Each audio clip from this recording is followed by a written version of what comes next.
गुरुदेवो महेश्वरा गुरु साक्षात् परब्रह्म तस्मै श्री गुरुवे नमः। अखंड मंडलाकारं व्याप्ति चराचरं तत्पदं दर्शितं देवं तानमामि गुरुदेव। बोले गुरु भगवान की जय। ओम गजाननं भूतगणाधिसेवितं कपित्थजम्बू फलचारुभक्षणं उमासुतं शोकविनाशकारिकं नमामि विघ्नेश्वर पादपङ्कजं। बोले गणपति गजानन भगवान की जय। ओम सर्वमंगल मंगले शिवे सर्वार्थ साधिके शरण्ये त्र्यंबके गौरी नारायणी नमस्तुते। शरणागत दीनार्थ परित्राण परायणे सर्वशास्त्र हरे देवी नारायणी नमस्तुते। बोलिए अम्बा मैया की जय, जगदम्बा मैया की जय। ओम कर्पूरगौरम करुणावतारं संसारसारं भुजगेन्द्रहारं सदा वसन्तं हृदयारविन्दे भवं भवानी सहितं नमामि। भवं भवानी सहितं नमामि। ओम नमः शिवाय, ओम नमः शिवाय, ओम नमः शिवाय। भगवान श्री गुरुदेव की असीम अनुकंपा से, माता पिता के आशीर्वाद और आप सभी भक्तों के भाग्य के कारण जगदम्बा अम्बा पराशक्ति की परम सानिध्यता, भगवान भोलेनाथ की परम कृपा के कारण ही आज अमृतमयी भगवान के शिव पुराण की कथा को 21वां दिवस है। भगवान ने परम कृपा की है और उनकी परम कृपा से हमें उनकी कथा को श्रवण करने का सौभाग्य इस कलिकाल में मनुष्य के शरीर को धारण करके प्राप्त हुआ। यह सौभाग्य भगवान की कृपा जिन पर होती है उनको यह सौभाग्य प्राप्त हो। 6.5 अरब 7 अरब की आबादी पूरे विश्व की है, परंतु उसमें कुछ लोग ही हैं जो भगवान की कथा का श्रवण करते हैं और भगवान की कथा का श्रवण करके परम आनंद लेते हैं। इस संसार में उनको प्रसन्न करने का, उनको अपने हृदय में बसाने का जो प्रमुख साधन है वो उनकी कथा ही। इसलिए ये कथा लगातार आप तक YouTube के माध्यम से शिवम मिश्रा है भक्ति रस पर पहुंच रही है और आप बड़े स्नेह और प्रेम से इस कथा को सुन रहे हैं। और ये आपसे मेरा विनम्र निवेदन है कि इस कथा को स्वयं तो सुने ही और दूसरों को भी ये कथा पहुंचाएं। इस कथा को पहुंचाने का जो परम पुण्य है वो आपका 4 गुना 10 गुना 20 गुना 50 गुना और ना जाने कितने करोड़ों गुना हो जाता है जब आप ये कथा दूसरों को सुनाते हैं, क्योंकि ये अमृतमयी कथा है। अगर एक व्यक्ति के हृदय में भी आपके प्रभु के लिए स्नेह उत्पन्न हो गया, प्रेम उत्पन्न हो गया, तो उसके हृदय में जो प्रेम उत्पन्न होगा उसका पुण्य आपको प्राप्त होगा। उस पुण्य से आप वंचित नहीं रह सकते, वो पुण्य आपको प्राप्त अवश्य होगा और भगवान की श्री चरण कमल का स्नेह भी प्राप्त होगा साथ में। क्योंकि एक जीवात्मा जो इस संसार के अंदर आई हुई है, यदि उस जीवात्मा को संसार में रह करके प्रभु के श्री चरण कमल से स्नेह कराना यदि आपने बता दिया और उसको स्नेह करना सिखा दिया, तो इससे बड़ा पुण्य इस संसार के अन्यत्र और कोई दूसरा हो नहीं सकता। ये सबसे बड़ा पुण्य है इस संसार का और इस पुण्य से आप वंचित मत होइए। ये कथा जन जन तक सभी भक्तों तक पहुंचाइए। जो इसके रस को पान करने वाला हो, जो इसका उत्तराधिकारी हो, उसको इसे कथा अवश्य पहुंचाए। जो जिस चीज का उत्तराधिकारी होता है उसको यदि वो चीज प्राप्त हो तो धर्म युक्त कहलाती है, और यदि जिसका इस कथा को सुनने में मन नहीं लगता, जो भगवान के श्री चरण कमल में विश्वास नहीं रखता, उनके लिए ये कथा कदापि नहीं भेजनी है। परंतु जो भगवत चरण स्नेही हैं, उनके श्री चरण कमल में जो स्नेह रखते हैं, उनके लिए ये कथा अवश्य भेजें और ये कथा उनको निरंतर सुनाएं। पंडित राधे रमण वेलफेयर ट्रस्ट के माध्यम से ये कथा आप तक लगातार 21 दिन से हो रही है, और आप तक ये कथा भगवान शिव की वाणी में ये कथा पहुंच रही है, क्योंकि इस कथा को जो सुनाने की क्षमता है वो भगवान शिव में ही है, और भगवान शिव सुनाते हैं, माता पार्वती सुनती हैं। इसलिए जो सुना रहे हैं और जो सुन रहे हैं वो सब श्रोता हैं, और केवल जो बोल रहे हैं वो तो भगवान शिव ही है, अन्यत्र अन्य कोई हो नहीं सकता। भगवान शिव लगातार मां को ये कथा सुनाते हैं, वही अमृत आज अमृत के रूप में आप ये कथा सुनिए। कल की कथा में चल रहा था, बड़े सुंदर सा प्रसंग चल रहा था। भगवान ने तारकासुर के जो तीनों पुत्र हैं उनका तार दिया है उनको, और नए दानव को भी तार दिया है। उनको अचल पितल सुतल के अंदर स्थान प्राप्त कराया है, और भगवान जो हैं अब युद्ध खंड के अंदर भगवान की नया अवतरण है। दंभ की तपस्या और भगवान विष्णु द्वारा उसको पुत्र प्राप्ति का वरदान और शंखचूर्ण का जन्म हो जाता है। यहां से ये कथा आज की हम प्रारंभ करेंगे। तदंतर जलंधर की उत्पत्ति से लेकर के उसके पद तक का प्रसंग सुनाकर सनत कुमार जी कहते हैं कि मुनि, अब शंभु द्वारा प्रेम पूर्वक उसके चरित्र का श्रवण, उसके सुनने मात्र से शिव भक्ति सुदृढ़ हो जाती है। व्यास जी कहते हैं कि शंखचूर्ण नाम का एक महावीर दानव था, जो देवों के लिए कष्ट स्वरूप था। उसे शिव जी ने रण के मुहाने पर त्रिशूल से मार दिया। शिव जी का वह दिव्य चरित्र परम पावन तथा पापनाशक है। तुम पर अधिक स्नेह होने के कारण मैं उसका वर्णन करता हूं, तुम इसको प्रेम पूर्वक सुनो। ब्रह्मा के जो पुत्र हैं महर्षि मरीचि, उनके पुत्र कश्यप हुए, और ये मननशील धार्मिक सृष्टिकर्ता विद्या संपन्न तथा प्रजापति थे। और दक्ष ने प्रसन्न होकर अपनी 13 कन्याओं का विवाह इनके साथ कर दिया था। कश्यप ऋषि के साथ दक्ष ने अपनी 13 कन्याओं का विवाह करा था। और ये जो कश्यप ऋषि हैं, इनकी संतानें इतनी उत्पन्न हुई कि कोई और छोर नहीं हुआ। संपूर्ण संसार जो है वो इनकी संतानों से भर गया। वह श्रेष्ठ उन कश्यप पत्नियों में से एक का नाम तनु था, और वह श्रेष्ठ सुंदरी तथा महारूपवती थी। उस साध्वी का सौभाग्य बढ़ा हुआ था। उसे उस दनु के बहुत से महाबली पुत्र उत्पन्न हुए, और विस्तार भय से उसके नाम नहीं गिनाए जा सकते।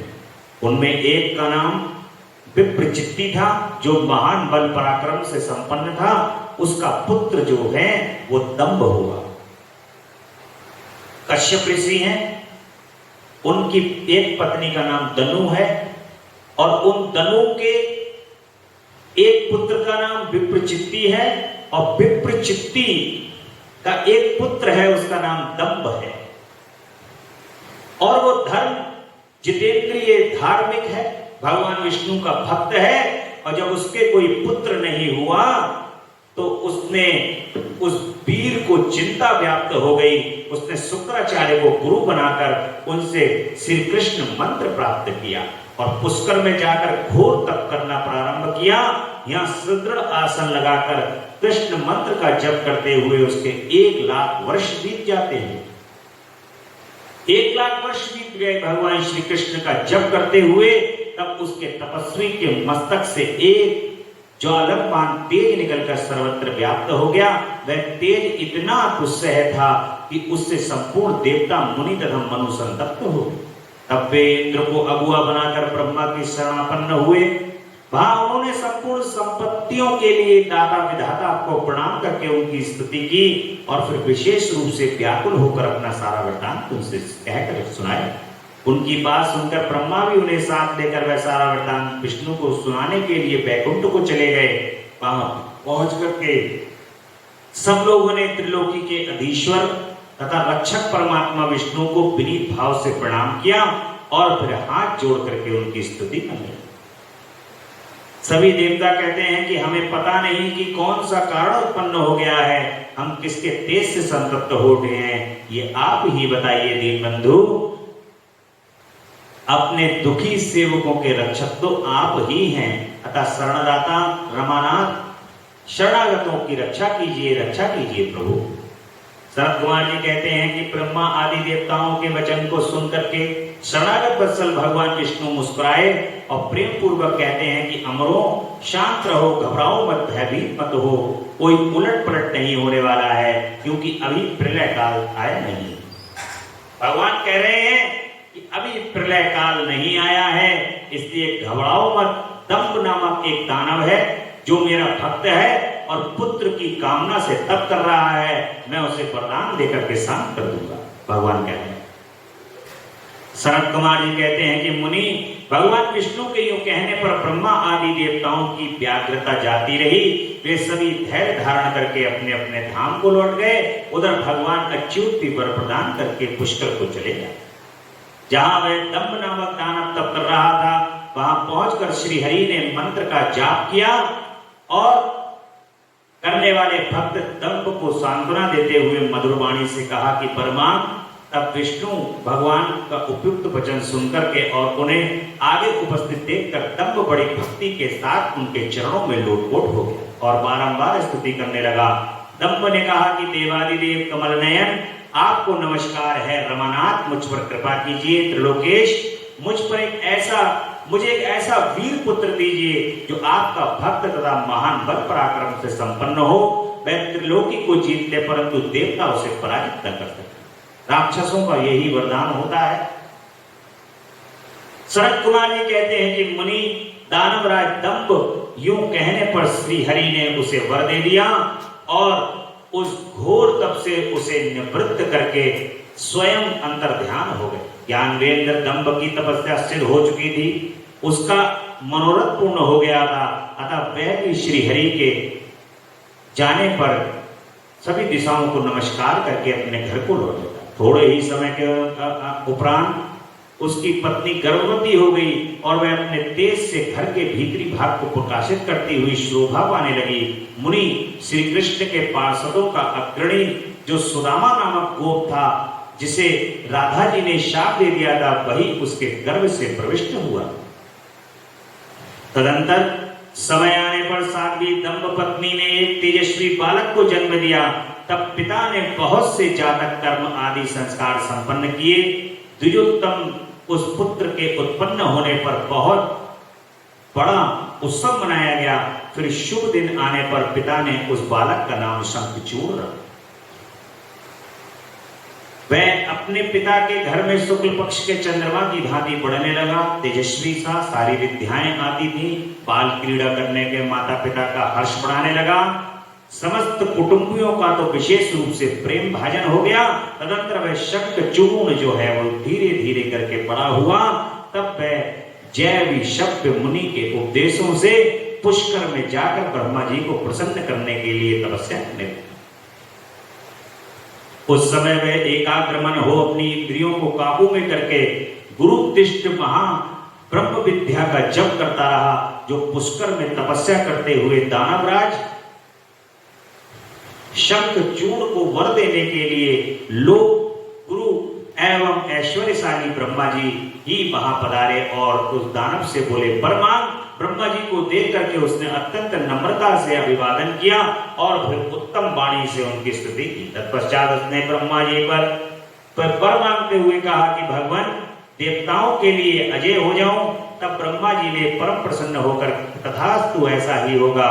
फिर उन्होंने शंखचूर्ण को वह दिव्य श्री कृष्ण कवच प्रदान किया जो जगत के संपूर्ण मंगलों का भी मंगल और सर्वत्र विजय प्रदान करने वाला। तदनंतर ब्रह्मा जी ने उसे आज्ञा दी कि तुम बद्री वन को जाओ, वहां धर्मध्वज की कन्या तुलसी सकाम भाव से तपस्या कर रही है, तुम उसके साथ विवाह कर लो। और यूं कह करके ब्रह्मा जी उसी क्षण उसके सामने तुरंत अंतर ध्यान हो गए। तब सिद्ध हुए शंखचूर्ण ने, जिसके सारे मनोरथ पूर्ण हो चुके थे और मुख पर प्रसन्नता खेल रही थी, पुष्कर में ही उस जगत के मंगल की मंगल स्वरूप कवच को गले में बांध लिया और ब्रह्मा जी की आज्ञानुसार वे तत्काल ही बद्रिकाश्रम को जा चल पड़ा।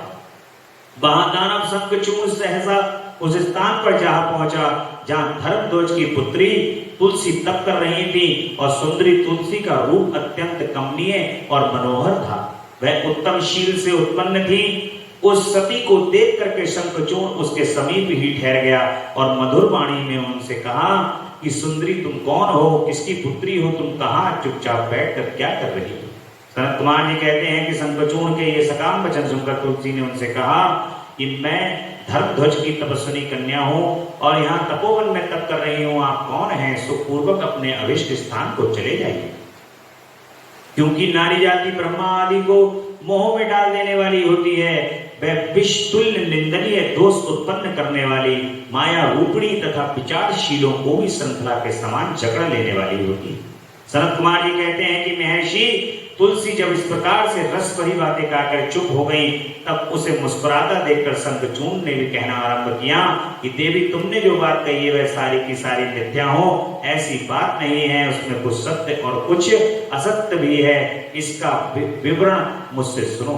शोभते, जगत में जितनी पतिव्रता नारियां हैं उनमें तुम अग्रणी हो। मेरा तो ऐसा विचार है कि जैसे मैं पाप बुद्धि कामी नहीं हूं, उसी प्रकार तुम भी काम पराधीन नहीं हो। फिर भी इस समय में ब्रह्मा जी की आज्ञा से तुम्हारे समीप आया हूं और गंधर्व विवाह की विधि से तुम्हें ग्रहण करो। इस प्रकार से तुलसी के साथ शंखचूर्ण का विवाह हो जाता है और ब्रह्मा जी कहते हैं कि शंखचूर्ण, तुम तुलसी के साथ व्यर्थ का वाद विवाद मत करो और व्यर्थ का वाद विवाद करने से कोई फायदा नहीं है। इसलिए अब तुम तुलसी के साथ जैसी उन्होंने आज्ञा की है वैसा विवाह करो। और सनत कुमार जी कहते हैं कि इस प्रकार आशीर्वाद देकर ब्रह्मा धाम को चले गए और दानव शंखचूर्ण से गंधर्व विवाह की विधि तुलसी द्वारा पारिग्रहण किया, जो तुलसी के साथ विवाह करके वह अपने पिता के स्थान को चला गया और मनोरथ भवन में उस रमणी के साथ विहार करने लगा। अब तुलसी जी के साथ जब शंखचूर्ण का विवाह हो जाता है तो सनत कुमार जी कहते हैं कि शंखचूर्ण तब करके वर प्राप्त कर लिया है और वह विवाहित होकर अपने घर लौट आया है। तब दानवों और दैत्यों को बड़ी प्रसन्नता हुई। वे सभी असुर तुरंत ही अपने लोक से निकलकर अपने गुरु शुक्राचार्य को साथ लेकर दल बनाकर उसके निकट आए और विनय पूर्वक उसे प्रणाम करके अनेकों प्रकार से आदर प्रदर्शित करते हुए उसका ध्यान किया। फिर उसे अपना तेजस्वी स्वामी मानकर अत्यंत प्रेम भाव से उसके पास ही खड़े हो गए। उधर दंभ कुमार शंखचूर्ण ने भी अपने कुल गुरु शुक्राचार्य को आया हुआ देखकर बड़े आदर और भक्ति के साथ उन्हें साष्टांग प्रणाम किया। अब चूंकि ये राक्षस लोग जो हैं वो क्यों प्रणाम कर रहे हैं इसको, इसलिए क्योंकि ये देवताओं को जीत लेगा, ऐसा इसने ब्रह्मा जी से वरदान प्राप्त किया है। तो सभी राक्षसों का मतलब मत है कि ये जो है वो स्वर्गपुरी के ऊपर इंद्र आदि देवताओं पर आक्रमण करके वहां कब्जा करे और अपने बल और पराक्रम से त्रिलोकी को जीत। जैसा उसने आशीर्वाद प्राप्त किया। अब वह त्रिलोकी को अपने अधीन कर संपूर्ण लोगों पर शासन करने लगा। उन्होंने राक्षसों की बात सुन ली और आक्रमण कर दिया स्वर्ग पर और वहां पर अपना शासन बना लिया तथा सारे यज्ञ भागों को भी हड़पने लगा। अपनी शक्ति से कुबेर, सोम, सूर्य, अग्नि, यम और वायु आदि के अधिकारों का भी पालन कराने लगा। उस समय महान बल पराक्रम से संपन्न महावीर शंखचूड़ समस्त देवताओं, असुरों, दानवों, राक्षसों, गंधर्वों, नागों, किन्नरों, मनुष्यों और त्रिलोकी के अनन्य प्राणियों का एकमात्र सम्राट बन गया। उसके राज्य में अकाल पड़ता था, ना तो अकाल पड़ता था, ना महामारी आती थी, ना अशुभ ग्रहों का ही प्रकोप होता था। सबको उसने रोक दिया। काल को, जिसको कहते हैं, जीत लिया और काल को भी उसने जीत लिया था। सारे ग्रह, राशि, नक्षत्र उसके कहने से काम कर रहे थे, सभी पर उसने कब्जा जमा लिया था क्योंकि उसको अजेय वरदान प्राप्त हो गया। वो सारी प्रजा सदा सुखी रहती हुई पृथ्वी बिना जोते ही अनेक प्रकार के धान्य उत्पन्न करती रही थी। नाना प्रकार की औषधियां उत्तम फलों रसों से युक्त थी, उत्तम मणियों की खदान थी। समुद्र अपने तटों पर निरंतर ढेर ढेर रत्न बिखेरते रहते थे। बड़ा आनंद आ रहा था सब लोगों को और सब ऑटोमेटिकली अपने आप हो रहा था क्योंकि उसने सबको आज्ञा दे रखी थी कि कोई गड़बड़ नहीं करेगा, सब अपने अपने हिसाब से काम करो, जैसा मैं कह रहा हूं वैसा करो। और महाबली शंखचूड़ गोलोक निवासी श्री कृष्ण, भगवान श्री कृष्ण का परम मित्र था। साधु स्वभाव वाला वह सदा श्री कृष्ण की भक्ति में निरत रहता था। पूर्ण शापवश उसे दानव की योनि में जन्म लेना पड़ा था, परंतु दानव होने पर भी उसकी बुद्धि दानव सी नहीं थी। प्रिय व्यास जी, तदंतर जो पराजित होकर राज्य से हाथ धो बैठे, वे सभी सुरगण तथा ऋषि परस्पर मंत्रणा करके ब्रह्मा जी की सभा को चले गए। वहां पहुंच करके उन्होंने ब्रह्मा जी का दर्शन किया और उनके चरणों में अभिवादन करके विशेष रूप से उनकी स्तुति की। अब ये सब पहुंच जाते हैं ब्रह्मा जी के पास कि प्रभु ऐसे कैसे काम चलेगा जो ये सब चल रहा है, और हम सबको तो पैदल कर दिया है इसने। अब ये बताओ कि हमारा सबका मामला कैसे बने। जो देवता अपने कार्यों को कराने में भगवान से निपुण हैं, वो सभी भगवान की स्तुति करने में लगे हुए हैं और दीन दयाल बनकर के दीन दयालु से प्रार्थना कर रहे हैं कि हे प्रभु अब हमें बचा लो, अब हमारी रक्षा करो। पहले तो अहंकार करके सारा कुछ डुबो लेते हैं, उसके बाद जब अहंकार नष्ट हो जाता है तो प्रभु के श्री चरण कमल में जाकर के उनसे प्रार्थना करने लगते हैं। और भगवान भी इतने सरल हैं कि देवताओं को पुनः उनकी प्रार्थना से प्रसन्न होकर सब कुछ दोबारा लौटा दे। ये निरंतर चलता रहता है, निरंतर होता रहता है। जैसा कि आप देखते होंगे कि कभी कोई सत्ता में है, कभी कोई सत्ता में है। जनता को जनार्दन कहा गया है, जनता जनार्दन। जनार्दन का मतलब है भगवान।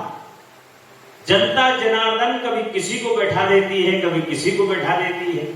अगर प्रसन्न हो जाए तो फिर किसी को भी बैठा सकती है। ऐसा ये भगवान है, जब प्रसन्न हो जाते हैं तो सब कुछ प्रदान कर देते हैं और जो अधिकारी है, पात्र है, उसको भी मिलेगा, जो नहीं है उसको भी मिलेगा, सबको मिल जाएगा।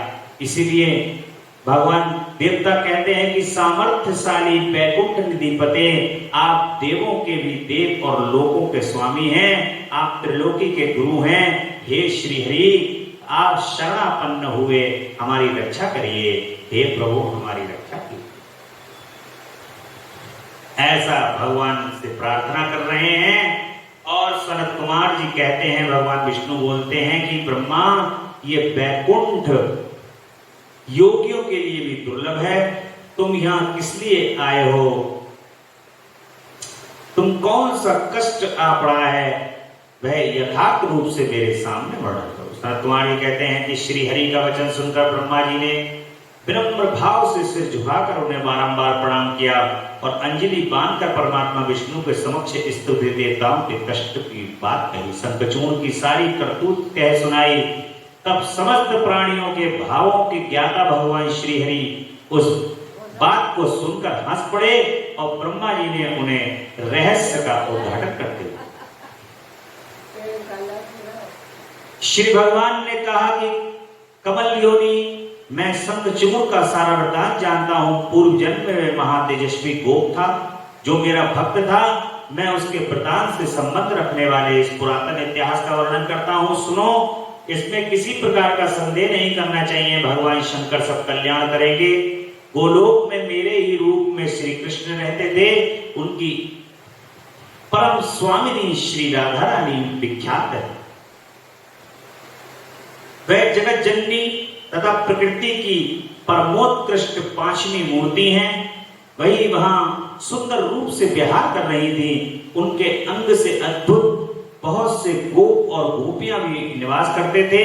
वे नित्य राधा कृष्ण का अनुवर्तन करते हुए उत्तम उत्तम क्रीड़ा में तत्पर है। वहीं गोप इस समय शंभु की इस लीला से मोहित होकर के शापवश अपने को दुख देने वाली दानव योनि को प्राप्त हो गया। श्री कृष्ण ने पहले से ही रुद्र के त्रिशूल से उसकी मृत्यु निर्धारित कर दी है। इस प्रकार वह दानव देह का परित्याग करके पुनः कृष्ण पार्षद हो जाएगा। देवेश, ऐसा जानकर तुम्हें भय नहीं करना चाहिए। चलो हम दोनों भगवान शिव की शरण में चलें, वे ही शीघ्र कल्याण का विधान करेंगे। और सनत कुमार जी कहते हैं कि मुनि यूं कह करके ब्रह्मा जी सहित भगवान विष्णु शिवलोक को पहुंच गए। मार्ग में मन ही मन भगवान सर्वेश्वर शंभु का स्मरण करते हुए जा रहे हैं। व्यास जी कहते हैं ये सब ही देवता लोग जो हैं वो भगवान शिव के पास पहुंच जाते हैं और भगवान शिव के पास पहुंच करके कहते हैं कि हे प्रभु, हे पिनाक पाणी, आप तो शरणागत वत्सल हैं। हे गौरीश, हमारा उद्धार कीजिए। हे परमेश्वर, हम पे कृपा कीजिए। नाथ, हम आपके ही अधीन हैं, आपकी जैसी इच्छा हो आप वैसा करिए। शंखचूर्ण का सारा वृतांत बता देते हैं वहां पर जाकर के और कहते हैं कि प्रभु आपकी जैसी इच्छा हो आप वैसा करिए, परंतु हम बहुत कष्ट में हैं इस समय और हमारे कष्ट को दूर करिए। ये शंखचूर्ण तो बस केवल आपके हाथ से ही इसका पद हो। देवताओं का भगवान के पास जाकर के अपना निवेदन कहते हैं सनत कुमार जी। तदंतर जो अत्यंत दीनता को प्राप्त हो गए थे, उन ब्रह्मा और विष्णु जी का वचन सुनकर के भगवान शिव बहुत मुस्कुराने लगे और मेघ गर्जना के समान गंभीर वाणी से कह रहे हैं कि हे देवताओं, तुम लोग शंखचूर्ण द्वारा उत्पन्न हुए भय को सर्वदा त्याग दो, निसंदेह तुम्हारा कल्याण होगा। मैं शंखचूर्ण का सारा वृतांत यथार्थ रूप से जानता हूं। वह पूर्व जन्म में एक गोप था जो ऐश्वर्यशाली भगवान श्री कृष्ण का भक्त था और उसका नाम सुदामा था। वही सुदामा राधा जी के हिसाब से शंखचूर्ण नामक दानव नाम से उत्पन्न हुआ है। वह परम धर्मज्ञ और देवताओं से द्रोह करने वाला है। यह दुर्बुद्धि बस अपने उत्कृष्ट बल के भरोसे संपूर्ण देवगणों को क्लेश दे रहा है। वह तुम लोग प्रेम पूर्वक मेरी बात सुनो और देवों को आनंदित करने के लिए शीघ्र ही भगवान रुद्र के समीप जाओ। वह रुद्र रूपी मेरा ही उत्तम पूर्ण रूप है। मैं ही देव कार्य की सिद्धि हेतु पृथक रूप धारण करके वहां प्रकट हुआ हूं। मेरा वह रूप ऐश्वर्यशाली तथा परिपूर्णमय है। हरे, इसलिए भक्तों के वशीभूत हो कैलाश पर्वत पर सदा निवास करता हूं। ऐसा कहकर के भगवान शिव जो है सभी को भेज देते हैं रुद्र के कैलाश पर्वत पर और कहते हैं कि हे ब्रह्मा जी, हे विष्णु जी, देवगण तुम लोग अपने अपने स्थान को लौट जाओ और मैं निश्चय ही सैनिकों सहित शंखचूर्ण का वध कर डालूं। जब रुद्र के पास ये लोग पहुंच जाते हैं तो वहां पर रुद्र की प्रार्थना करके रुद्रदेव कहते हैं कि मैं शीघ्र ही शंखचूर्ण का वध कर दूंगा। और व्यास जी महेश्वर उस अमृतमयी वचन को सुनकर संपूर्ण देवताओं को परम आनंद हुआ। देवताओं ने कहा कि भाई काम बना, अब भगवान शंकर तो उसको मार ही देंगे, अपनी सत्ता जो है वो दोबारा लौट आए। सनत कुमार जी कहते हैं कि मुनि श्रेष्ठ यूं कहे जाने पर भगवान महेश्वर अंतर ध्यान हो जाते हैं और भगवान रुद्र कहते हैं कि वीरभद्र को आज्ञा करते हैं कि हे वीरभद्र, हे नंदिन क्षेत्रपाल आठों भैरव, मैं आज शीघ्र ही शंखचूर्ण का वध करने के लिए निमित्त चलता हूं। अतः मेरी आज्ञा से सभी बलशाली गण आयुधों से लैस होकर के तैयार हो जाएं और अभी अभी कुमारों और कार्तिकेय और गणेश के साथ रण यात्रा करें। भद्रकाली भी अपनी सेना के साथ युद्ध के लिए प्रस्थान करें। शंखचूर्ण से युद्ध की तैयारी होने लगी है। शरद कुमार जी कहते हैं कि भगवान शिव ने सबको आज्ञा प्रदान की है, सभी गणों को अपने युद्ध के लिए तैयार किया है और उधर भगवान शिव ने जो है वो शंखचूर्ण के पास अपने दूत को भेजा और वो दूत शंखचूर्ण के महल के भीतर जाकर के महारानी तुलसी को सारी बात वृतांत सुनाया है। शंखचूर्ण ने कहा कि देवी शंभु के दूत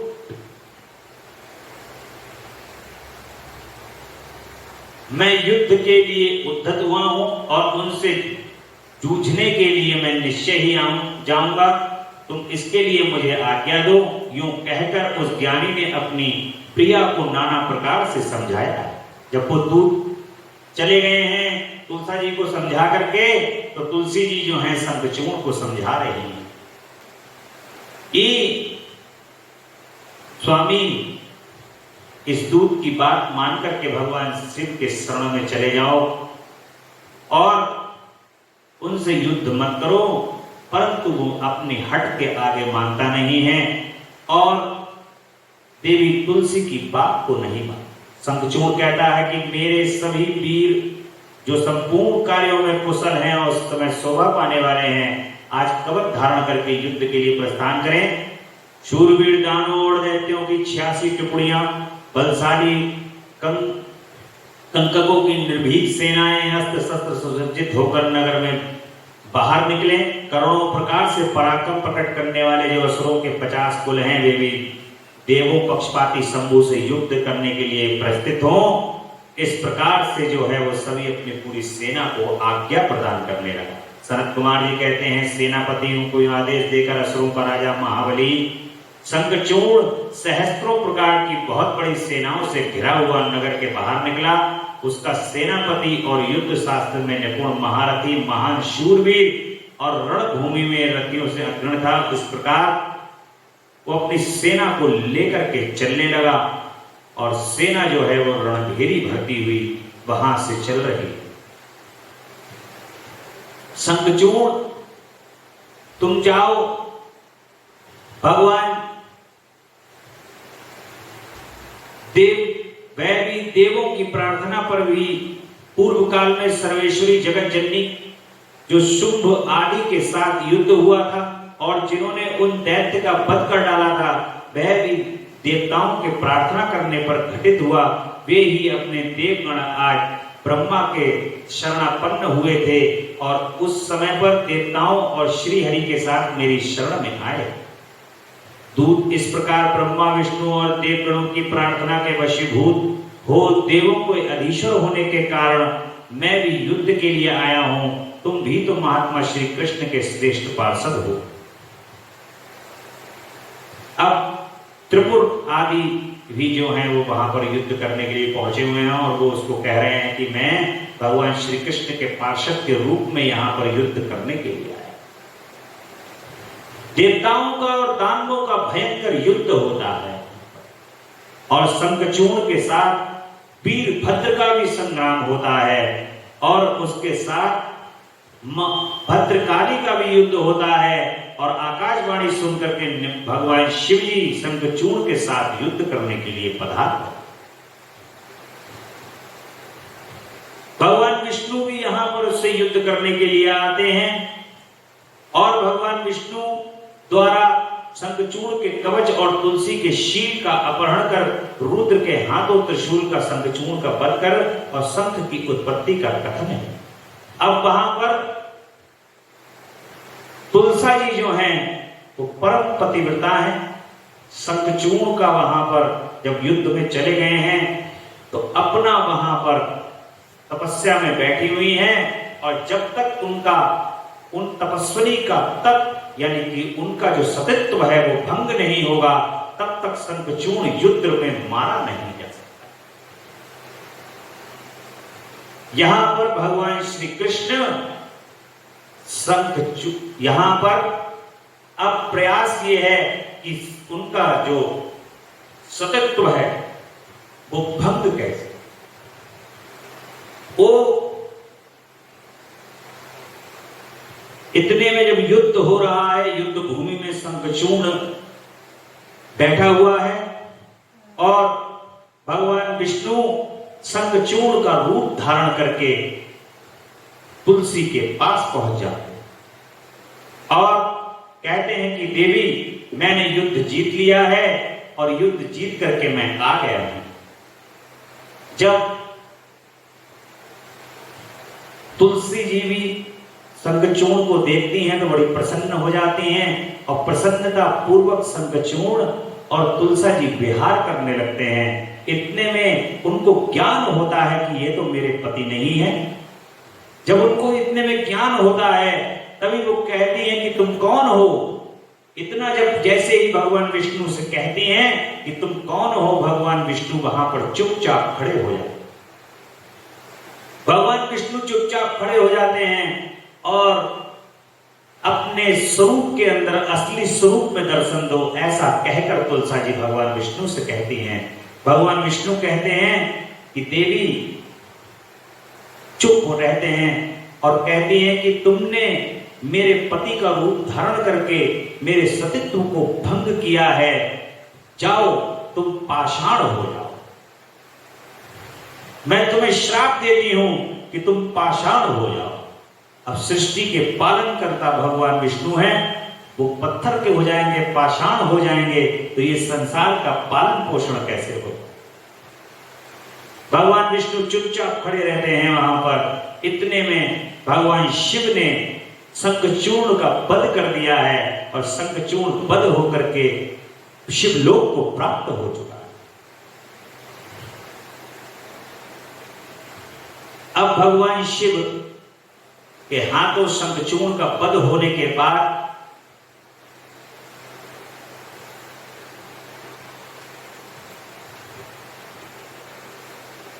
जब भगवान विष्णु ने, भगवान शिव ने उनका वध कर दिया है तो शील हरण का वर्णन किया जाता है और भगवान तुलसी द्वारा भगवान विष्णु को श्राप प्रदान हो गया है। भगवान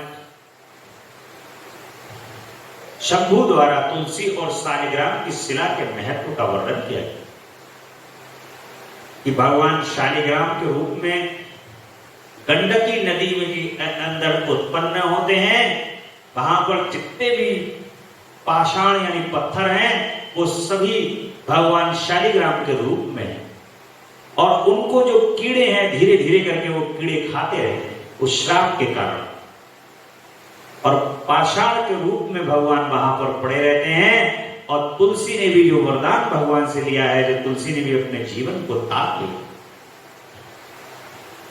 व्यास जी कहते हैं कि रणभूमि में आकाशवाणी को सुनकर के देवेश्वर शंभु ने श्री हरि को प्रेरित किया। तब वे तुरंत ही अपनी माया से ब्राह्मण का वेश धारण करके शंखचूर्ण के पास जा पहुंचे और उन्होंने उसके परमोत्कृष्ट कवच मांग लिया है। और रणभूमि में जब उससे कवच मांगा और शंखचूर्ण का रूप बनाकर वे तुलसी के घर की ओर चले, वहां पहुंचकर उन्होंने तुलसी के महल के द्वार के निकट नगारा बजाया और जय जयकार से सुंदरी तुलसी को अपने आगमन की सूचना दी। ये वही वृतांत है जो मैं आपको बता रहा था अभी।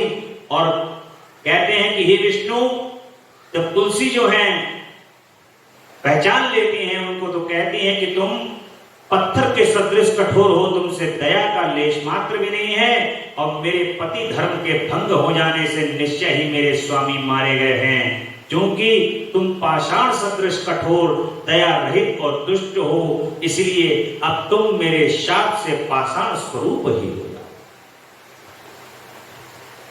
सनत कुमार जी कहते हैं कि मुनि यूं कहकर के शंखचूर्ण की वह सती साध्वी पत्नी तुलसी फूट फूट कर रोने लगी और शोकार्त होकर बहुत तरह से विलाप करने लगी। इतने में ही भक्तवत्सल भगवान शिव वहां पर प्रकट हो जाते हैं और समझा करके कहते हैं कि देवी, अब तुम दुख को दूर करने वाली मेरी बात सुनो, और श्री हरि भी स्वस्थ मन से उसे श्रवण करें, क्योंकि तुम दोनों के लिए जो सुखदायक होगा वही मैं तुमसे कहूंगा। भद्रे, जिस मनोरथ को लेकर तप किया था, यह उसी तपस्या का फल है, भला अन्यथा कैसे हो सकता है, इसलिए तुम्हें उनके अनुरूप ही फल प्राप्त हुआ।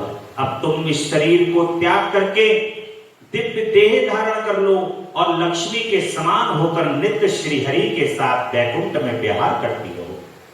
तुलसा जी को लक्ष्मी का स्वरूप प्रदान कर दिया है भगवान शिव ने, और कहा है कि ये तुम्हारा शरीर जिसे तुम छोड़ दोगी नदी के रूप में परिवर्तित हो जाएगा। वह नदी भारतवर्ष में पूर्ण रूपा गंडकी के नाम से प्रसिद्ध होगी। महादेवी, कुछ काल के पश्चात मेरे वर के प्रभाव से देव पूजन सामग्री में तुलसी का प्रधान स्थान हो जाएगा। सुंदरी, तुम स्वर्ग लोक में, मृत्यु लोक में तथा पाताल में सदा श्री हरि के निकट ही निवास करोगी। भगवान को जब भी भोग लगता है, यदि उसके अंदर तुलसा जी नहीं है तो वो भोग पूर्ण नहीं माना जाता। भगवान के सारे भोग के अंदर तुलसा जी अवश्य डाली जाती हैं, और इतनी निकटता दे दी है। भगवान ने कहा, सुंदरी, तुम स्वर्गलोक में सभी पुष्पों में श्रेष्ठ तुलसी का वृक्ष हो जाएगा। तुम वैकुंठ में दिव्य रूप धारणी वृक्षाधिराष्ट्री देवी बनकर सदा एकांत में श्री हरि के साथ क्रीड़ा करोगी। उधर भारतवर्ष में जो नदियों की अधिष्ठात्री देवी होंगी वह परम पुण्य प्रदान करने वाली होंगी, और श्री हरि के अंशभूत लवण सागर की पत्नी बनेगी, तथा श्री हरि भी तुम्हारे शापवश पत्थर का रूप धारण करके भारत में गंडकी नदी के जल के निकट निवास करेंगे। वहां तीखी दाढ़ों वाले करोड़ों भयंकर कीड़े उस पत्थर को काट करके उसके मध्य में चक्र का आकार बनाएंगे। कीड़े जो हैं काट करके चक्र बनाएंगे उसके अंदर, और मध्य चक्र का आकार बनाएंगे। उसके भेद से वह अत्यंत पुण्य प्रदान करने वाली शालिग्राम शिला कहलाएगी, और चक्र के भेद से उसका लक्ष्मी नारायण आदि भी नाम हो। श्री विष्णु की शालिग्राम शिला और वृक्ष स्वरूप भी तुलसी का समागम सदा अनुकूल तथा बहुत प्रकार के पुण्यों की वृद्धि कराने वाला होगा। जो शालिग्राम शिला के ऊपर से तुलसी पत्र को दूर करेगा उसे जन्मांतर में स्त्री वियोग की प्राप्ति होगी। शालिग्राम जी से तुलसा जी को जो हटाएगा, यानी कि आज लगाई है कल फिर पुनः लगा दो, यानी कि प्रतिदिन शालिग्राम जी पर तुलसा जी अवश्य लगाएं। अगर जो ऐसा नहीं करेगा उसको पत्नी वियोग का सामना करना पड़ता है। तथा जो शंख को दूर करके तुलसी पत्र को हटाएगा वह भी भार्याहीन होगा और 7 जन्मों तक रोगी बना रहेगा। जो महाज्ञानी पुरुष शालिग्राम शिला, तुलसी और शंख को एकत्र रखकर उनकी रक्षा करता है वह श्री हरि का प्यारा हो जाता है। सनत कुमार जी कहते हैं कि व्यास जी, इस प्रकार कहकर के भगवान शिव उस समय शालिग्राम शिला और तुलसी के परम पूर्ण दायक महत्व का वर्णन करते हैं, और तत्पश्चात वे श्री हरि को तथा तुलसी को आनंदित करके अंतर्ध्यान हो जाते। इस प्रकार सदा सत्पुरुषों का कल्याण करने वाले शंभु अपने स्थान को चले गए, और इस शंभु का वचन सुनकर के तुलसी को बड़ी प्रसन्नता हुई। उन्होंने अपने उस शरीर का परित्याग करके दिव्य रूप धारण किया, और वह कमलापति श्री विष्णु के साथ वैकुंठ को चली गई, और उनके छोड़े हुए शरीर से गंडकी नदी प्रकट हो गई। भगवान भी तट पर मनुष्यों को पुण्य प्रदान करने वाली शिला के रूप में परिणित हो गए। हे मुनि, उससे कीड़े जो शिलाएं गंडकी के जल में गिरती हैं वे परम पुण्यप्रद होती हैं। वो और जो स्थल है ही रह जाते हैं उन्हें पिंगला कहा जाता है और वे प्राणियों के लिए संताप कारक होती हैं। व्यास जी, इस प्रकार तुम्हारे प्रश्न के अनुसार मैंने शंभू का सारा चरित्र सुना दिया है। अब उमा द्वारा भगवान शिव के नेत्र मूंदे जाने पर अंधकार में शंभू के पसीने से अंधकासुर की उत्पत्ति हो जाती है और हिरण्याक्ष की पुत्रार्थ तपस्या और शिव का उसे पुत्र के रूप में अंधक को देना और हिरण्याक्ष का त्रिलोकी पर जीत कर पृथ्वी के रसातल में ले जाना और 12 रूपधारी विष्णु भगवान विष्णु द्वारा उसका वध कर देना। अब ये आगे की कथा है जिसे हम सुन रहे हैं। सनत कुमार जी कहते हैं कि जिस प्रकार अंधकासुर ने परमात्मा शंभू के गणाध्यक्ष पद को प्राप्त किया है, अब तुम उसको सुनो। अंधकासुर भगवान शिव बैठे हुए हैं। पूर्व काल की बात है, एक समय भक्तों पर कृपा करने वाले भगवान शिव जो हैं विहार करने की इच्छा हुई, तब वे माता पार्वती को और गणों के साथ निवास भूत कैलाश पर्वत से चलकर के काशीपुरी में आ गए। वहां उन्होंने उस पुरी को अपने राजधानी बनाया और भैरव नामक वीर को उसका रक्षक नियुक्त किया। फिर पार्वती जी के साथ रहते हुए वे भक्तजनों को सुख देने वाली अनेक प्रकार की लीलाएं करने लगे। एक समय उनके वरदान से प्रभाववश अनेकों वीर गणेश्वरों और माता शिवा के साथ मंदरांचल पर गए। वहां भी तरह तरह की क्रीड़ाएं करने लगे। एक दिन जब प्रचंड पराक्रमी कपटदी शिव मंदरांचल की पूर्व दिशा में बैठे थे, उसी समय माता गिरिजा ने नम्र क्रीड़ावश उनके नेत्र बंद कर दिए। इस प्रकार जब माता पार्वती ने मूंगे सुवर्ण और कमल की प्रभाव वाले अपने कर कमलों से हर के नेत्र बंद कर कारण वहां क्षण भर में ही घोर अंधेरा फैल गया और माता पार्वती के हाथों का महेश्वर के शरीर से स्पर्श होने के कारण शंभू के ललाट से स्थित अग्नि से अत्यंत संतप्त होकर के मद जल प्रकट हो गया और जल की बहुत सी बूंदें टपक पड़ी। तदंतर उन बूंदों ने एक गर्भ का रूप धारण कर लिया। उससे ऐसा जीव प्रकट हुआ जिसका मुख विकराल था। वह अत्यंत भयंकर क्रोधी कृतज्ञ अंधा क्रूपी जटाधारी काले रंग का मनुष्य से भिन्न बेडौल और सुंदर बालों वाला था। उसके कंठों में घोर धरगर शब्द निकल रहे थे। वह कभी गाता, कभी हंसता और कभी रोने लगता। वह जबड़ों को चाटते हुए नाच रहा था। उस उद्दत दृश्य वाले दीप को प्रकट होने पर भगवान शिव मुस्कुरा करके माता पार्वती से कहते हैं कि परमेश्वरी,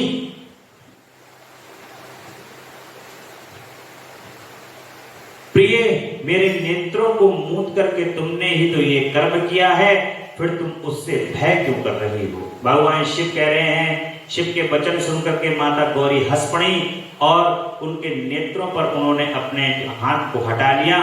फिर तो वहां प्रकाश छा गया, परंतु उस प्राणी का रूप भयंकर ही बना रहा। माता गौरी कहती हैं कि भगवान, मुझे सच सच बताइए कि हम लोगों के सामने प्रकट हुआ ये बेडौल प्राणी कौन है?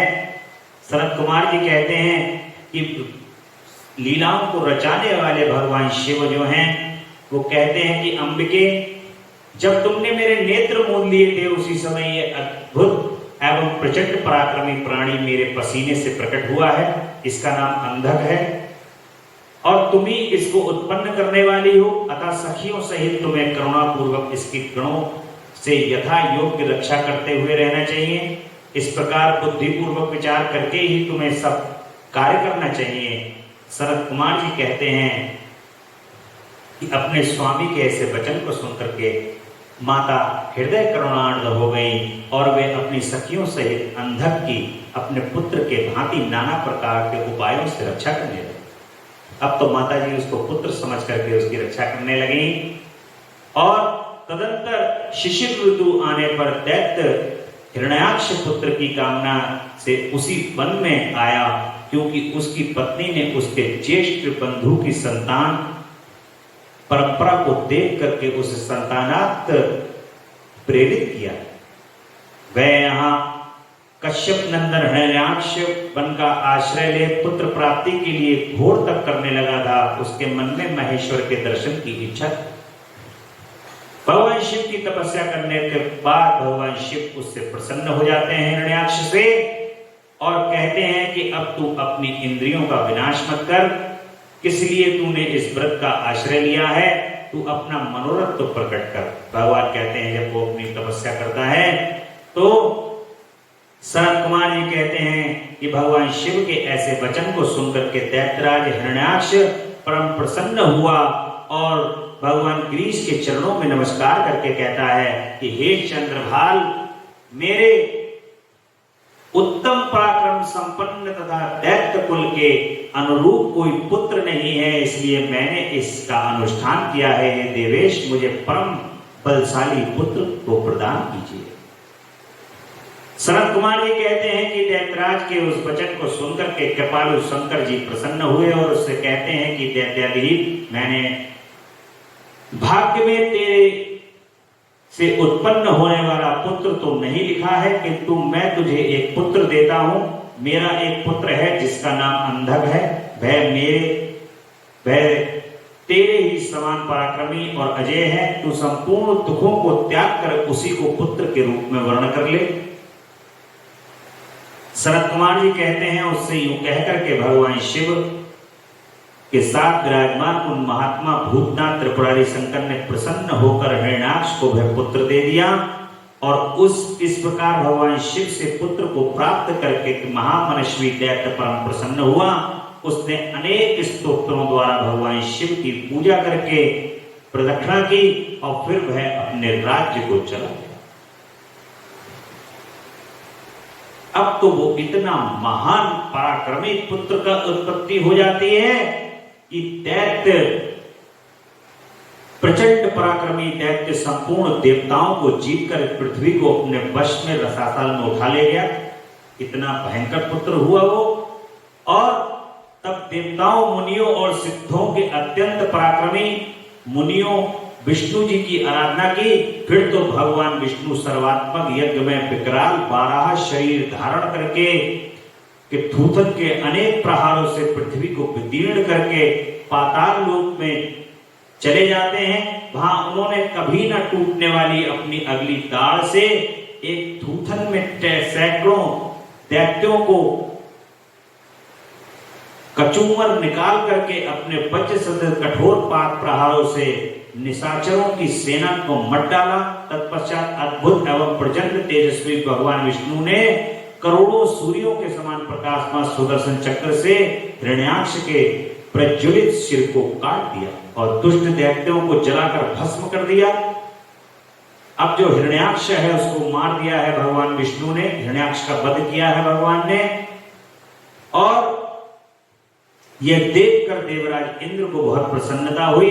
उन्होंने उस असुर राज्य पर अंधक को अभिषिक्त कर दिया।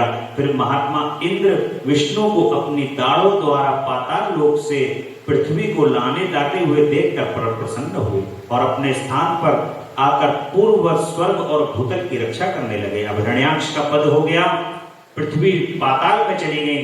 भगवान ने उनको दोनों अपने दांतों पर रख करके ऊपर दोबारा पुनः लेकर के आए हैं, दाढ़ पर रख के। और इसको देख करके इंद्र महाप्रसन्न होने लगे और सभी देवता प्रसन्न होने लगे। मुनियों और पद्म योनियों ब्रह्म द्वारा प्रशासित होकर के लोक को चले गए। इस प्रकार 12 रूपधारी भगवान विष्णु द्वारा असुर राज हिरण्याक्ष के मारे जाने पर समस्त देव मुनि और अनन्य सभी सुखी हो गए थे। हिरण्याक्ष को तो भगवान ने पुत्र दे दिया, परंतु उस पुत्र को देने के बाद भगवान विष्णु आ जाते हैं और भगवान विष्णु हिरण्याक्ष का वध कर देते हैं। और जो पृथ्वी पाताल लोक में पाप कर्म के कारण चली गई हैं, उनको अपने दोनों दांतों पर उठाकर के ऊपर, दाढ़ पर उठाकर ऊपर पुनः लेकर गया। ऐसे भगवान 12 रूपधारी भगवान विष्णु का यहां पर अवतार हुआ है। और हिरण्यशिपु की तपस्या और ब्रह्मा जी के वरदान पाकर के उसका अत्याचार और नरसिंह द्वारा पद और प्रहलाद को राज्य की प्राप्ति कर। सनत कुमार जी कहते हैं कि व्यास जी इधर 12 रूपधारी श्री हरि द्वारा इस प्रकार भाई के माने जाने पर हिरण्य शिपु शोक और क्रोध से संतप्त हो उठा। श्री हरि के साथ बैर करना तो उसे रुचता ही था, अतः उसने संहार प्रेमी असुरों को प्रजा का विनाश करने के लिए आज्ञा दे दी। तब वे संहार प्रिय असुर स्वामी की आज्ञा को सिर चढ़ाकर देवताओं और प्रजाओं का विनाश करने लगे। इस प्रकार जब उन दुष्ट चित्त वाले असुरों द्वारा सारा देवलोक तहस नहस हो रहा था, तब देवता स्वर्ग को छोड़कर गुप्त रूप से भूतल पर विचरण करने लगे। उधर भाई की मृत्यु से दुखी हुए हिरण्यशिपु ने भाइयों को जलांजलि देकर के उनकी स्त्री आदि को ढांढस बंधाया। तत्पश्चात उन दैत्यराज ने अपने लिए विचार किया कि मैं अजय अमर हो जाऊं, मेरी इस इच्छा से साम्राज्य रहे और मेरा प्रतिद्वंदी कोई न। यूं धारणा बनाकर वह मंदरांचल पर गया और वहां एक गुफा में अत्यंत घोर तपस्या करने लगा। उस समय वह पैर के अंगूठे के बल पर खड़ा होकर के वहां पर तपस्या करता। हिरण्यकशिपु बोला, ऐश्वर्यशाली प्रजापति पितामह, मैं चाहता हूं कि स्वर्ग में, भूतल में, दिन में, रात में, ऊपर अथवा नीचे कहीं भी अस्त्र शस्त्र पाश वज्र शुक्र वृक्ष पर्वत जल अग्नि के रूप में शत्रु के प्रहार से देवता दैत्य मुनि सिद्ध बहुना आप द्वारा रचे हुए जीवों के हाथों मुझे कभी भी मृत्यु का भय न है। न दिन में मरूं, न रात में मरूं, न घर में मरूं, न बाहर मरूं, न जमीन में मरूं, न आकाश में मरूं, मेरी मृत्यु कभी ना हो। इस प्रकार का भगवान से वरदान मांग रहा है। भगवान उसको तथास्तु कह करके वरदान प्रदान कर। और ये किसका बदला ले रहा है? ये हिरण्याक्ष का बदला ले रहा है। और इसके घर में प्रहलाद पैदा हुए हैं जो भगवान के परम भक्त हैं।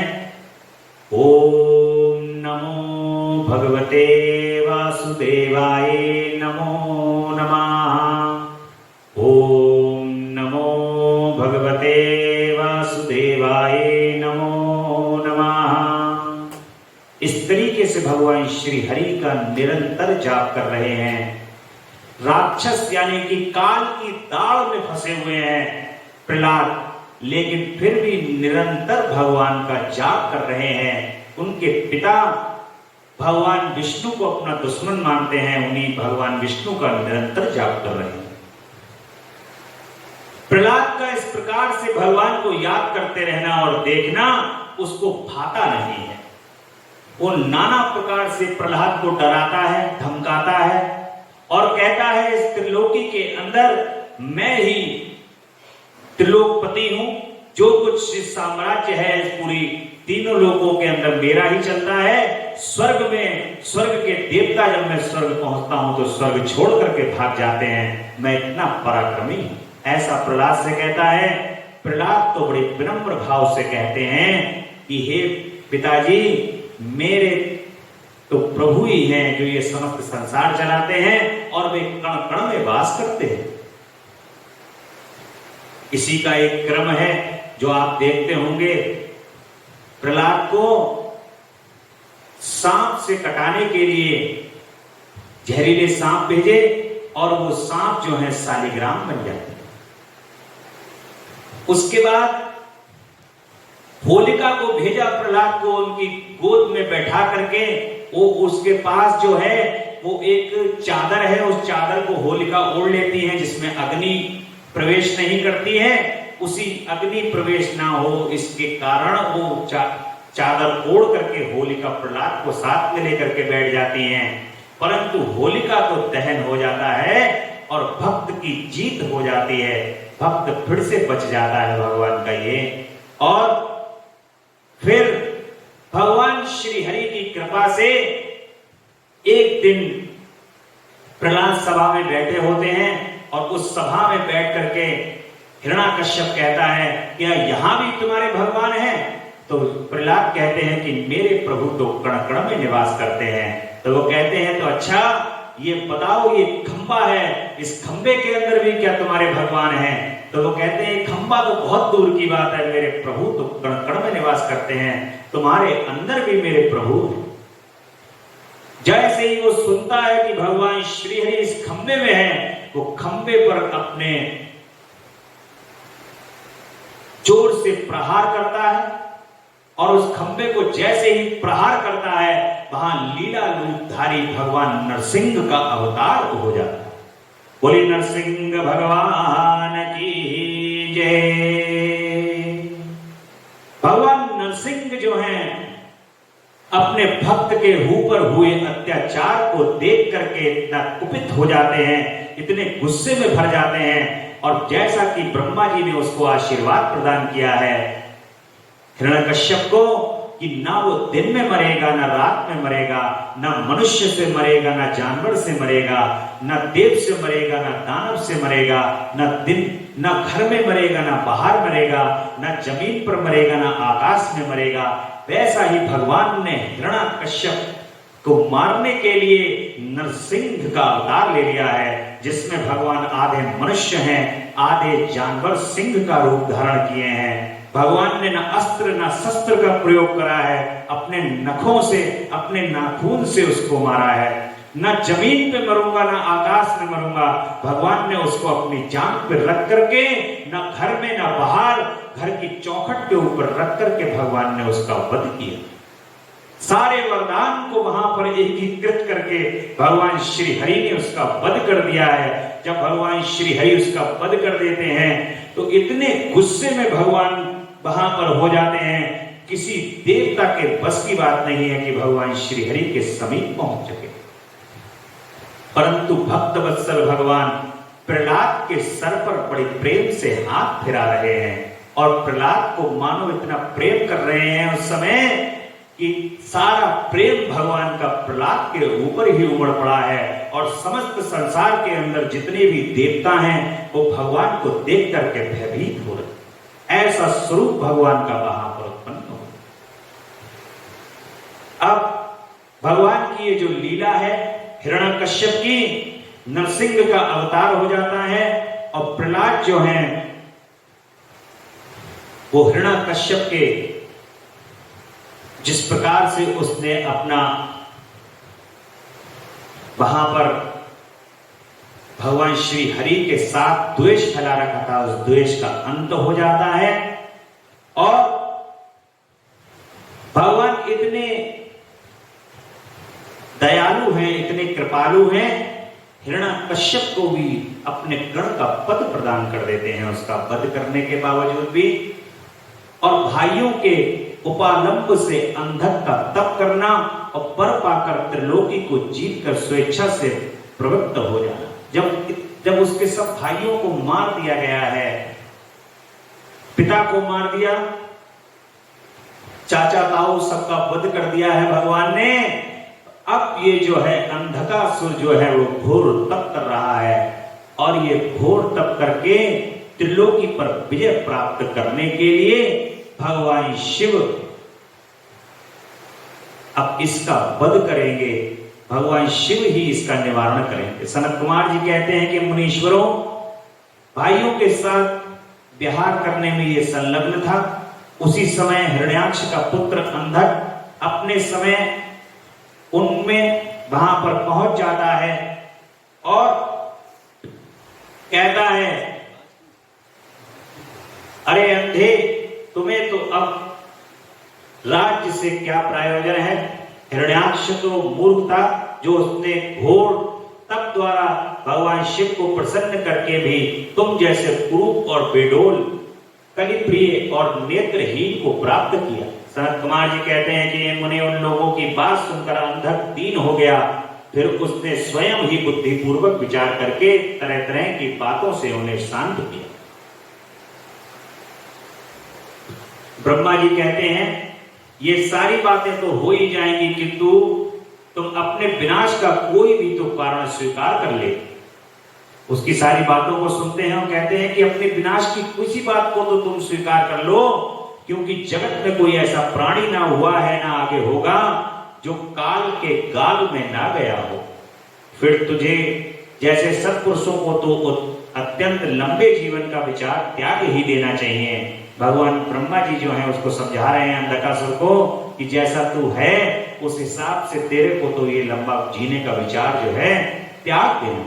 अंधकासुर कह रहा है कि प्रभु तीनों काल में जो उत्तम मध्यम और नीच नारियां होती हैं उन्हीं नारियों में कोई रत्नभूता नारी मेरी भी जन्मी होगी। वह मनुष्य लोक के लिए दुर्लभ तथा शरीर मन और वचन से भी अगस्त हो। उसमें राक्षस भाव के कारण जब मेरा नाश हो उसकी बात सुनकर स्वयंभू भगवान ब्रह्मा को महान आश्चर्य हुआ। वे शंकर जी के चरण कमलों का स्मरण करने लगे। तब शंभु की आज्ञा पाकर अंधक से बोले कि ब्रह्मा जी कहते हैं कि दैत्य तू जो कुछ चाहता है तेरे वे सभी सकाम वचन पूर्ण होंगे। अब तू उठ और अपने अभिष्ट को प्राप्त और सदा वीरों के साथ युद्ध करता है। मुनीश, हिरण्याक्ष पुत्र अंधक के शरीर में नसें और हड्डियां ही शेष रह गई थी। वह ब्रह्मा के ऐसे वचन को सुनकर शीघ्र ही भक्ति पूर्वक उन लोकेश्वर के चरणों में लौट गया और इस प्रकार से कहता है कि विभो, जब मेरे शरीर में नसें और हड्डियां ही मात्र शेष रह गई हैं तब भला इस देह से शत्रु सेना में प्रवेश करके मैं कैसे युद्ध कर सकूंगा। अतः अब आप अपने पवित्र हाथ से मेरा स्पर्श करके मेरे शरीर को सुदृढ़ और वज्र बना दीजिए। महर्षि अंधक की प्रार्थना सुनकर ब्रह्मा जी ने अपने हाथ से उसके शरीर को स्पर्श करा और फिर वे मुनिगणों और सिद्ध समूहों से भली भांति पूजित हो देवताओं के साथ अपने धाम को चला गया और ब्रह्मा जी के स्पर्श करते ही दैत्यराज का शरीर भरा पूरा हो गया, जिससे उसके बल का संचार हो गया तथा नेत्रों के प्राप्त हो जाने पर वह सुंदर दिखने लगा। अब वरदान प्राप्त करता हुआ नाना जब वे सारा राज्य उसे समर्पित करके यशवती भ्रत हो गए, तदंतर अंधक सेना और भ्रत वर्ग को अपने साथ ले स्वर्ग को जीतने के लिए गया।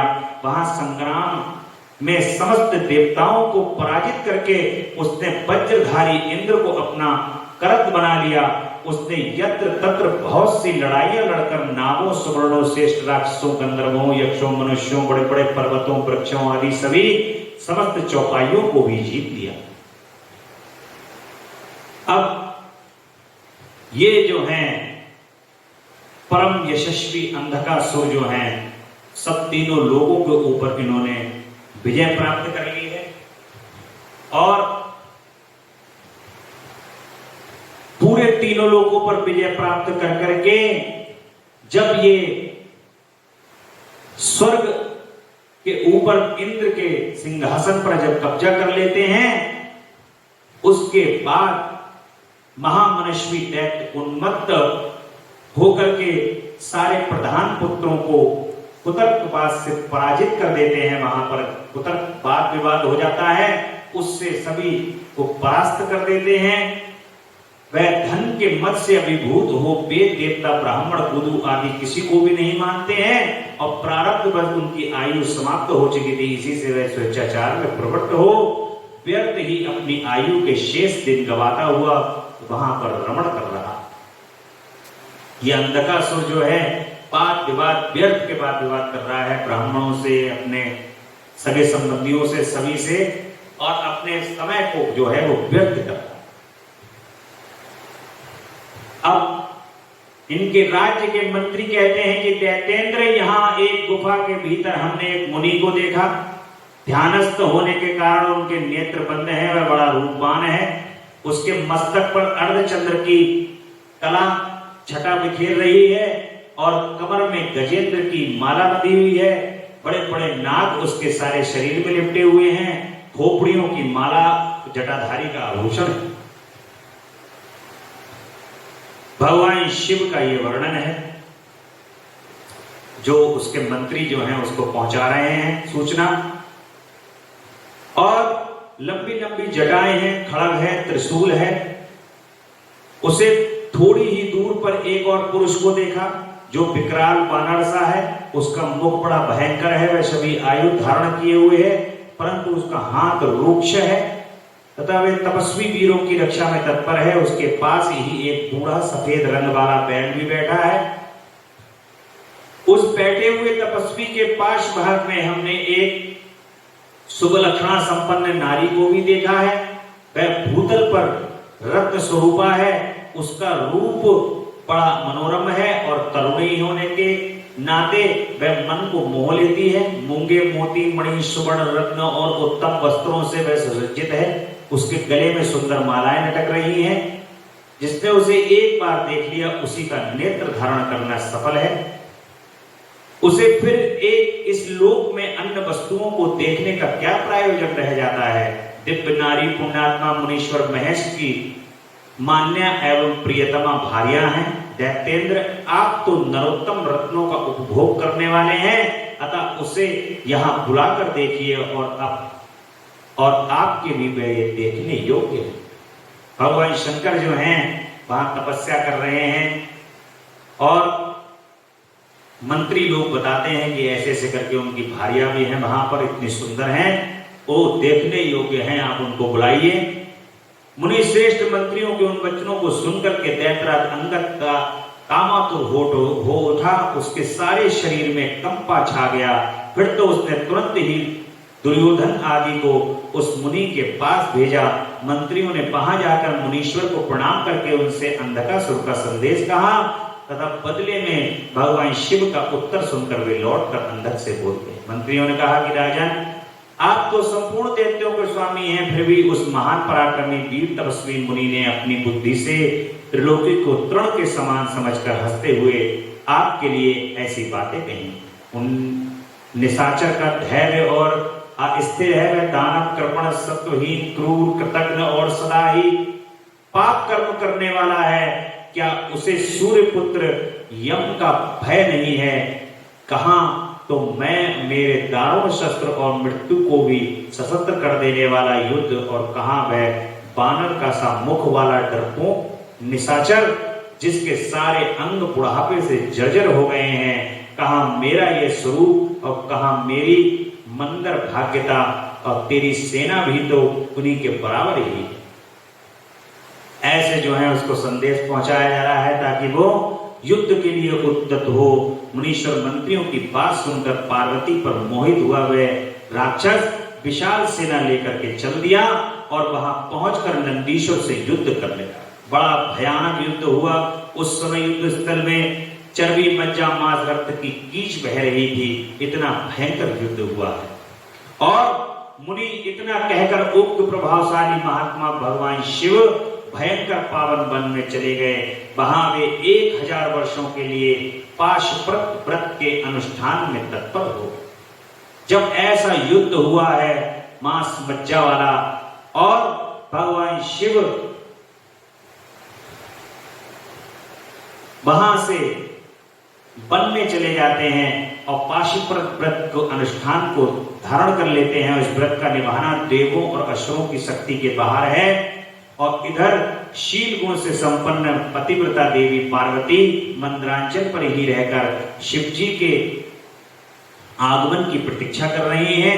यद्यपि पुत्र स्थानीय वीर कर्ण उनकी सुरक्षा में तत्पर थे, तथापि उन गुहा के भीतर अकेली रहने के कारण वे सदा भयभीत रहती थीं, जिन्हें उन्हें बड़ा दुख। इसी बीच वरदान के प्रभाव से उन्मत्त हुआ वह दैत्य अंधक, जिसका धैर्य कामदेव के बाणों से छिन्न भिन्न हो गया था, उसने मुख्य योद्धाओं को साथ ले पुनः उस गुफा पर चढ़ा आया। वह सैनिकों सहित उसने वीर कर्ण के साथ अत्यंत अद्भुत युद्ध किया, और उस समय सभी वीरों ने अन्न जल और नींद का परित्याग कर दिया था। इस प्रकार वह युद्ध लगातार 500 वर्ष दिन रात चला। अंत में दैत्यों की भुजाओं से छूटे हुए आयुधों के प्रभाव से नंदीश्वर का शरीर घायल हो गया, जिससे वे गोह द्वार पर ही गिर पड़े और मूर्छित हो गए। उनके गिरने पर गोहद्वार का सारा दरवाजा ही ढक गया, जिससे उस गुफा का खोला जाना असंभव था। फिर दैत्यों ने 2 ही घड़ी में सारे वीर गणों को अपने अस्त्र शस्त्र समूहों से आच्छादित कर दिया, और तब पार्वती ने भगवान विष्णु और ब्रह्मा जी का स्मरण किया। स्मरण करते ही ब्रह्मा नारायणी ऐन्द्री वैष्णवी वामकी नैशक्त वारुणी वायवी कौवेरी यक्षिणी गारुणी आदि देवियों के रूप में समस्त देवता यक्ष सिद्ध गुहा आदि शस्त्रों से सुसज्जित होकर अपने अपने वाहनों पर सवार होकर माता पार्वती के पास आ गए। कुछ समय बाद भगवान शिव भी वहां आ गए। फिर तो घोर युद्ध हुआ। तदंतर शुक्राचार्य को संजीवनी विद्या के द्वारा दैत्यों को जीवित करते देख करके भूतनाथ भगवान शिव उनको निगल गए। शुक्राचार्य को भगवान ने निगल लिया है वहां पर। और व्यास जी कहते हैं कि अंधक महान पराक्रमी वीर और त्रिपुर हंता शिव के समान बुद्धिमान था। सैकड़ों वरदान मिलने के कारण वह उन्माद के वशीभूत हो रहा था।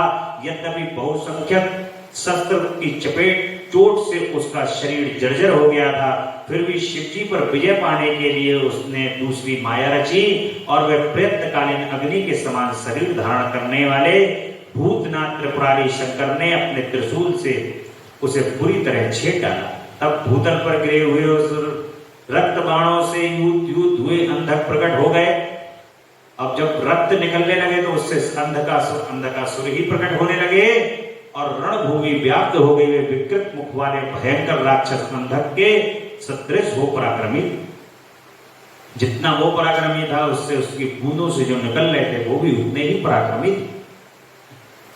इस प्रकार जब पशुपति द्वारा मारे गए सैनिकों के घाव से निकले हुए अत्यंत गरम गरम रक्त बिंदुओं से दूसरे सैनिक उत्पन्न होने लगे, तब बहुत सी भुजा रूपी लताओं द्वारा आक्रांत होने के कारण कुपित हुए बुद्धिमान भगवान विष्णु ने प्रथम नाथ शिव को बुलाकर योग बल से एक ऐसा अजय स्त्री रूप धारण किया जिसका मुख विकृत था और रूप उग्र विकराल और कंकाल मात्र था।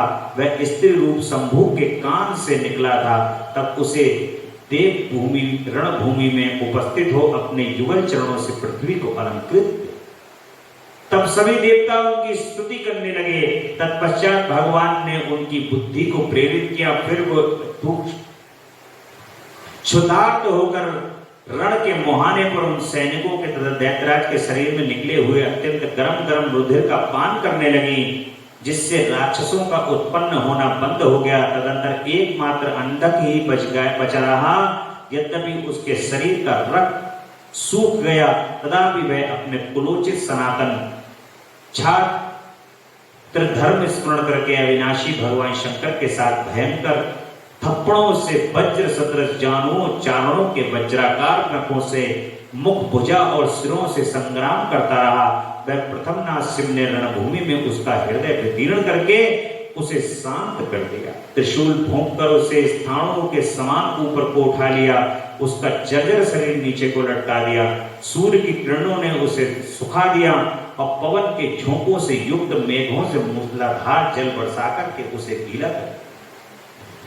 हिमखंड के समान शीतल चंद्रमा की किरणों ने उसे विशीर्ण कर दिया था और भगवान शिव ने इस प्रकार से उसका वध कर दिया है। और तत्पश्चात युद्ध के समाप्त हो जाने पर लोकपाल ने नाना प्रकार के सारगर्भित स्तोत्रों द्वारा भगवान शिव की अर्चना की और हर्षित हुए और भगवान विष्णु आदि देवों ने गर्दन झुका करके वहां पर स्तुति प्रारंभ कर दी। आज की कथा भगवान की यही विश्राम लेगी। आज यहाँ पर अंधकासुर का भगवान शिव ने वध कर दिया है। बोली पिनाक पाणी भगवान शंकर की जय।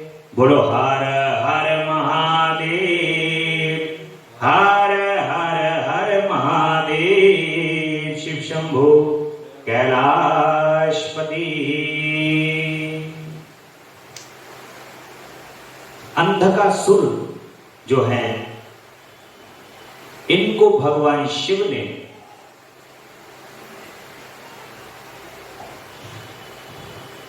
इस प्रकार से इनके रक्त आदि भगवान विष्णु ने देवी का रूप धारण करके सारा रक्त पी लिया है और अंधकासुर को भगवान शिव ने किस प्रकार से तारा है ये हम कल की कथा में सुनेंगे। कल की कथा का ये प्रसंग है और कल सोमवार का दिन है। भगवान शिव का बड़े प्रेम से सुबह रुद्राभिषेक होगा और 1100 पार्थिव लिंगों के द्वारा भगवान का विशेष पूजन और उसके बाद भगवान का अभिषेक और भगवान के नामों का स्मरण करते हुए परम आनंदित होने वाला ये भगवान का चौथा सोमवार श्रावण मास का परम आनंद ने परम भगवान की कृपा को अपने जीवन के अंदर आत्मसात कर बड़े प्रेम से बड़े भाव से भगवान के नाम का स्मरण करेंगे। तेरा पल पल बीता जाए मुख से जप ले नमः शिवाय ओम नमः शिवाय ओम नमः शिवाय ओम नमः शिवाय ओम नमः शिवाय नमः शिवाय नमः शिवाय नमः शिवाय नमः शिवाय नमः शिवाय नमः शिवाय नमः शिवाय। तेरा पल पल बीता जाए मुख से जप ले नमः शिवाय ओम नमः शिवाय ओम नमः शिवाय।